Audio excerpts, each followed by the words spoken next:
नमस्कार दोस्तों। माँ दुर्गा की कृपा आप पर और आपके समस्त परिवार पर सदैव बनी रहे। आज की हमारी कथा छठ पर्व के ऊपर है। यह क्यों मनाया जाता है, कब मनाया जाता है, इसे मनाने की विधि क्या है और व्रत की कथा क्या है, आज के इस वीडियो में हम यह सब बातें जानेंगे। तो आइए शुरू करते हैं। छठ पर्व हर साल कार्तिक शुक्ल षष्ठी को बिहार, झारखंड और पूर्वी उत्तर प्रदेश में मनाया जाता है। इस पर्व में 36 घंटे निर्जला व्रत रख सूर्य देव और छठी मैया की पूजा और उन्हें अर्घ्य दिया जाता है। मान्यता है छठ पूजा करने से हर मनोकामना पूर्ण होती है। मान्यता है कि छठी मैया संतानों की रक्षा करती हैं और उन्हें दीर्घायु प्रदान करती हैं। इसीलिए खासकर इस व्रत को संतानों के लिए रखा जाता है। कहते हैं जो लोग संतान सुख से वंचित हैं उनके लिए ये व्रत वरदान साबित होता है। पारिवारिक सुख समृद्धि और मनोवांछित फल की प्राप्ति के लिए ये पर्व मनाया जाता है। कौन है छठी मैया? मान्यता है कि छठी मैया सूर्य देव की बहन है और उन्हीं को प्रसन्न करने के लिए जीवन के महत्वपूर्ण अवयवों में सूर्य व जल की महत्ता को मानते हुए उन्हें साक्षी मानकर भगवान सूर्य की आराधना तथा उनका धन्यवाद करते हुए माँ गंगा, यमुना या किसी भी पवित्र नदी या पोखर के किनारे यह पूजा की जाती है। षष्ठी माँ यानी छठ माता बच्चों की रक्षा करने वाली देवी हैं। इस व्रत को करने से संतान को लंबी आयु का वरदान मिलता है। मार्कंडेय पुराण में इस बात का उल्लेख मिलता है कि सृष्टि की अधिशास्त्री प्रकृति देवी ने अपने आप को 6 भागों में विभाजित किया है। उनके छठे अंश को सर्वश्रेष्ठ मातृ की देवी के रूप में जाना जाता है, जो ब्रह्मा की मानस पुत्री हैं। आइए जानते हैं छठ पूजा करने के लिए ज़रूरी सामग्री, विधि, कथा आदि के बारे में। नए वस्त्र, बांस की 2 बड़ी टोकरी या सूप, थाली पत्ते लगे गन्ने, बांस या फिर पीपल के सूप, दूध, जल, गिलास, चावल, सिंदूर, दीपक, धूप, लोटा, पानी वाला नारियल, अदरक का हरा पौधा, नाशपाती, शकरकंदी, हल्दी, मूली, मीठा नींबू, शरीफा, केला, कुमकुम, चंदन, सूथनी, पान, सुपारी, शहद, अगरबत्ती, धूप बत्ती, कपूर, मिठाई, गुड़, चावल का आटा, गेहूँ। छठ पूजा में इस्तेमाल होने वाली महत्वपूर्ण चीज़ में ठेकुआ भी है, जो गुड़ और आटे से बनाया जाता है। तो यह सभी चीज़ें छठ पूजा की सामग्री थी। अब आइए जानते हैं छठ पूजा की विधि। छठ पर्व के दिन प्रातःकाल स्नान आदि के बाद संकल्प लिया जाता है। संकल्प लेते समय इस मंत्र का उच्चारण किया जाता है। ओम अध्य अमूक गोत्रो अमूक नामहम मम सर्व पापणशय पूर्वक शरीरार्थो याग्रे श्री सूर्य नारायण देव प्रसन्नार्थ श्री सूर्य षष्ठी व्रत करिष्ये। पूरे दिन निराहार और निर्जला व्रत रखा जाता है। फिर शाम के समय नदी या तालाब में जाकर स्नान किया जाता है और सूर्य देव को अर्घ्य दिया जाता है। अर्घ्य देने के लिए बांस की 3 बड़ी टोकरी या बांस या पीतल के 3 सूप लें। इसमें चावल, दीपक, लाल सिंदूर, गन्ना, हल्दी, सुथनी, सब्जी और शकरकंदी रखें। साथ में थाली, दूध और गिलास ले लें। फलों में नाशपाती, शहद, पान, बड़ा नींबू, सुपारी, कैराव, कपूर, मिठाई और चंदन रखें। इसमें ठेकुआ, मालपुआ, खीर, सूजी का हलवा, पूरी, चावल से बने लड्डू भी रखें। सभी सामग्रियां टोकरी में सजा लें। सूर्य को अर्घ्य देते समय सारा प्रसाद सूप में रखें और सूप में एक दीपक भी जला लें। इसके बाद नदी में उतरकर सूर्य देव को अर्घ्य दें। अर्घ्य देते समय इस मंत्र का उच्चारण करें। ओम हि सूर्य सहस्त्रांशो तेजोराशे जगत्पते अणुकंप्या माँ भवत्या गृहणार्ध्य नमोस्तुते। छठ पूजा 4 दिवसीय उत्सव है। इसकी शुरुआत कार्तिक शुक्ल चतुर्थी को तथा समाप्ति कार्तिक शुक्ल सप्तमी को होती है। इस दौरान व्रतधारी लगातार 36 घंटे का व्रत रखते हैं। इस दौरान वे पानी भी ग्रहण नहीं करते हैं। 4 दिवसीय छठ के त्यौहार में पहला दिन नहाए खाए, दूसरा दिन खरहना जिसे हम लोहंडा भी कहते हैं, तीसरे दिन छठ और चौथे दिन अर्घ्य होता है। अब आइए जानते हैं नहाए खाए की विधि। छठ पर्व का पहला दिन जिसे नहाए खाए के नाम से जाना जाता है, जिसकी शुरुआत चैत्र या कार्तिक महीने के चतुर्थी कार्तिक शुक्ल चतुर्थी से होता है। सबसे पहले घर की सफाई कर उसे पवित्र किया जाता है। उसके बाद व्रती अपने नज़दीक में स्थित गंगा नदी, गंगा की सहायक नदी या तालाब में जाकर स्नान करते हैं। व्रती इस दिन नाखून वगैरह को अच्छी तरह काटकर स्वच्छ जल से अच्छी तरह बालों को धोते हुए स्नान करते हैं। लौटते समय वो अपने साथ गंगा जल लेकर आते हैं, जिसका उपयोग वे खाना बनाने में करते हैं। वे अपने घर के आसपास को साफ सुथरा रखते हैं।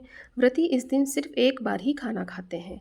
खाना में व्रती कद्दू की सब्जी, मूंग चना दाल, चावल का उपयोग करते हैं। तली हुई पूरियां, पराठे, सब्जियां आदि वर्जित हैं। यह खाना कांसे या मिट्टी के बर्तन में पकाया जाता है। खाना पकाने के लिए आम की लकड़ी और मिट्टी के चूल्हे का इस्तेमाल किया जाता है। जब खाना बन जाता है तो सर्वप्रथम व्रती खाना खाते हैं, उसके बाद ही परिवार के अन्य सदस्य खाना खाते हैं। अब आइए जानते हैं खरना और लोहंडा के बारे में। छठ पर्व का दूसरा दिन, जिसे खरना या लोहंडा के नाम से जाना जाता है, चैत्र या कार्तिक महीने के पंचमी को मनाया जाता है। इस दिन व्रती पूरे दिन उपवास रखते हैं। इस दिन व्रती अन्न को तो दूर की बात, सूर्यास्त से पहले पानी की एक बूंद तक ग्रहण नहीं करते हैं। शाम को चावल, गुड़ और गन्ने के रस का प्रयोग कर खीर बनाया जाता है। खाना बनाने में नमक और चीनी का प्रयोग नहीं किया जाता है। इन्हीं दो चीज़ों को पुनः सूर्यदेव को नैवेद्य देकर उसी घर में एकांत करते हैं, अर्थात एकांत रहकर उसे ग्रहण करते हैं। परिवार के सभी सदस्य उस समय घर से बाहर चले जाते हैं ताकि कोई शोर न हो सके। एकांत से खाते समय व्रती हेतु किसी तरह की आवाज़ सुनना पर्व के नियमों के विरुद्ध है। पुनः व्रती खाकर अपने सभी परिवारजनों एवं मित्र रिश्तेदारों को वही खीर रोटी का प्रसाद खिलाते हैं। इस संपूर्ण प्रक्रिया को खरना कहते हैं। चावल का पिट्ठा व घी लगी रोटी भी प्रसाद के रूप में वितरित की जाती है। इसके बाद अगले 36 घंटों के लिए व्रती निर्जला व्रत रखते हैं। मध्य रात्रि को व्रती छठ पूजा के लिए विशेष प्रसाद ठेकुआ बनाती हैं। अब आइए जानते हैं संध्या अर्घ्य के बारे में। छठ पर्व का तीसरा दिन, जिसे संध्या अर्घ्य के नाम से जाना जाता है, चैत्र या कार्तिक शुक्ल षष्ठी को मनाया जाता है। पूरे दिन सभी लोग मिलकर पूजा की तैयारी करते हैं। छठ पूजा के लिए विशेष प्रसाद जैसे ठेकुआ, चावल के लड्डू, जिसे कचवनिया भी कहा जाता है, बनाया जाता है। छठ पूजा के लिए एक बांस की टोकरी, जिसे दौरा कहते हैं, उसमें पूजा के प्रसाद फल डालकर देवकारी में रख दिया जाता है। वहाँ पूजा अर्चना के बाद शाम को एक सूप में नारियल, 5 प्रकार के फल और पूजा का अन्य सामान लेकर दौरा में रखकर घर का पुरुष अपने हाथों से उठाकर छठ घाट पर लेकर जाता है। यह अपवित्र ना हो, इसीलिए इसे ऊपर से सिर की तरफ रखते हैं। छठ घाट की तरफ जाते हुए रास्ते में प्रायः महिलाएं छठ का गीत गाते हुए जाती हैं और नदी या तालाब के किनारे जाकर महिलाएं घर के किसी सदस्य द्वारा बनाए गए चबूतरे पर बैठती हैं। नदी से मिट्टी निकालकर छठ माता का जो चौरा बना रहता है, उस पर पूजा का सारा सामान रखकर नारियल चढ़ाते हैं और दीप जलाते हैं। सूर्यास्त से कुछ समय पहले सूर्य देव की पूजा का सारा सामान लेकर घुटने भर पानी में जाकर खड़े हो जाते हैं और डूबते हुए सूर्य देव को अर्घ्य देकर 5 बार परिक्रमा करते हैं। सामग्रियों में व्रतियों द्वारा स्वनिर्मित गेहूं के आटे से निर्मित ठेकुआ सम्मिलित होते हैं।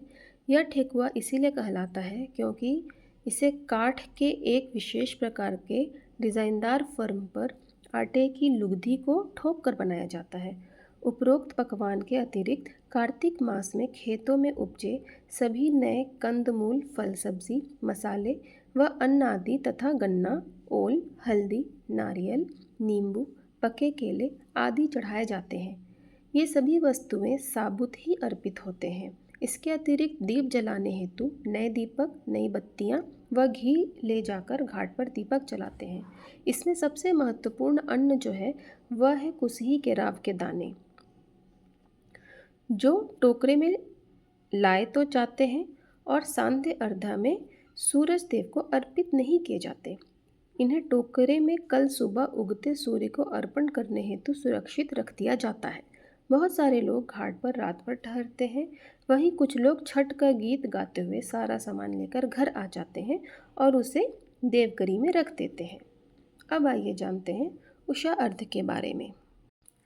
चौथे दिन कार्तिक शुक्ल सप्तमी की सुबह उगते सूरज को अर्घ्य दिया जाता है। सूर्योदय से पहले ही व्रती लोग घाट पर उगते सूर्यदेव को पूजा हेतु पहुंच जाते हैं और शाम की ही तरह उनके परिजन उपस्थित रहते हैं। संध्या अर्घ्य में अर्पित पकवानों को नए पकवानों से परिस्थापित कर दिया जाता है, परंतु कंदमूल फल आदि वही रहते हैं। सभी नियम विधान सांध्य अर्घ्य की तरह ही होते हैं। सिर्फ व्रती लोग इस समय पूर्व दिशा की ओर मुंह कर पानी में खड़े होकर सूर्योपासना करते हैं। पूजा अर्चना समाप्त होने पर घाट का पूजन होता है। वहाँ उपस्थित लोगों में प्रसाद वितरण करके व्रती घर आ जाते हैं और घर पर भी अपने परिवार आदि को प्रसाद वितरण करते हैं। व्रती घर वापिस आकर गांव के पीपल के पेड़, जिसको ब्रह्म बाबा कहते हैं, वहां जाकर पूजा करते हैं। पूजा के बाद कच्चे दूध और शरबत पीकर थोड़ा प्रसाद खाकर व्रत पूर्ण करते हैं, जिसे पारण कहते हैं। व्रती लोग पहले दिन से इस दिन तक निर्जला उपवास के बाद ही नमक युक्त भोजन करते हैं। अब आइए सुनते हैं छठ व्रत की प्रचलित कथाएं। पहली कथा प्रियवंद और मालिनी की कहानी। पौराणिक मान्यता के अनुसार राजा प्रियव्रत और उनकी पत्नी मालिनी के कोई संतान नहीं था। इस बात से राजा रानी बड़े दुखी रहते थे। एक दिन उन्होंने संतान प्राप्ति के लिए महर्षि कश्यप से पुत्रेष्ठी यज्ञ करवाया। यज्ञ संपन्न होने के बाद महर्षि ने मालिनी को खीर दी। खीर का सेवन करने से मालिनी गर्भवती हो गई और 9 महीने के बाद उसे पुत्र को जन्म दिया, लेकिन उसका पुत्र मृत जन्मा। इस बात का पता लगते ही राजा बहुत दुखी हुआ और निराशा की वजह से आत्महत्या करने का मन बना लिया। परंतु जैसे ही राजा ने आत्महत्या करने की कोशिश की, उनके सामने भगवान की मानस पुत्री देवसेना प्रकट हुई और उन्होंने कहा कि मैं षष्ठी देवी हूँ और मैं लोगों को पुत्र का सौभाग्य प्रदान करती हूँ। इसके अलावा जो सच्चे मन से मेरी पूजा करते हैं, उनकी सभी मनोकामना पूर्ण करती हूँ।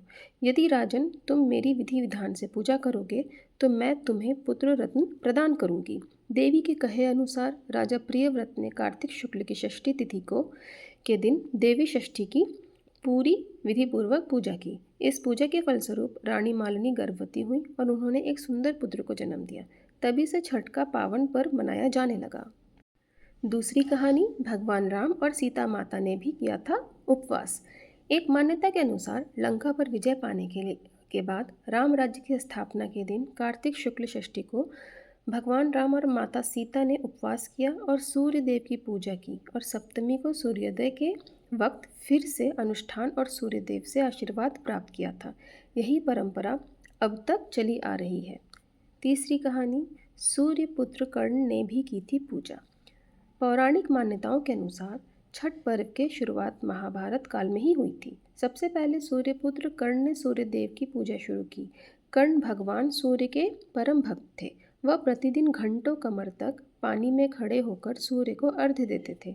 सूर्य की कृपा से ही वह महान योद्धा बने।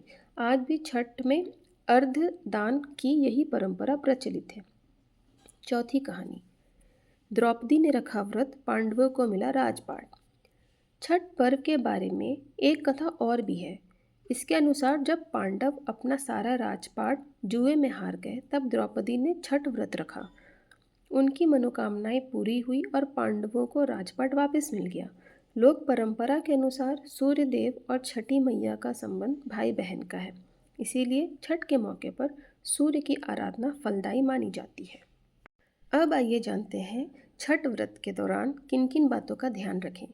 भगवान सूर्य देव का आशीर्वाद पाने के लिए सूर्य चालीसा व आरती भी ज़रूर करें और छठ पूजा में इन बातों का ज़रूर ध्यान रखें। प्रसाद बनाते समय नमकीन वस्तुओं को स्पर्श ना करें।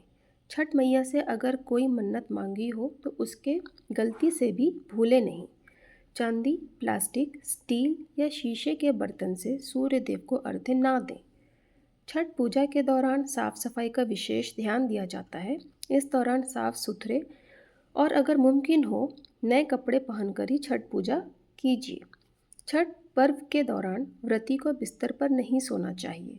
इस दौरान सात्विक भोजन ही करें और शराब का सेवन भी ना करें। ज़रूरतमंदों की सहायता ज़रूर करें। व्रती की जितना हो सके सेवा करें, उन्हें गलती से भी परेशान ना करें। पूजन के लिए बांस के सूप का ही उपयोग करें। छठ का प्रसाद जितना ज़्यादा हो सके बनाएं और इसे अधिक से अधिक लोगों में बांटें।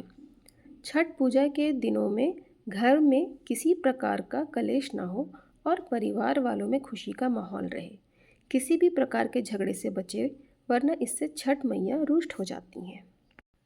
अगर आज की यह कथा आपको पसंद आई हो तो इस वीडियो को लाइक ज़रूर करें और हमारे चैनल को सब्सक्राइब ज़रूर करें। और अगर आपके मन में कोई भी सुझाव है तो उसे कमेंट बॉक्स में ज़रूर डालें। मिलते हैं हमारी अगली कथा में।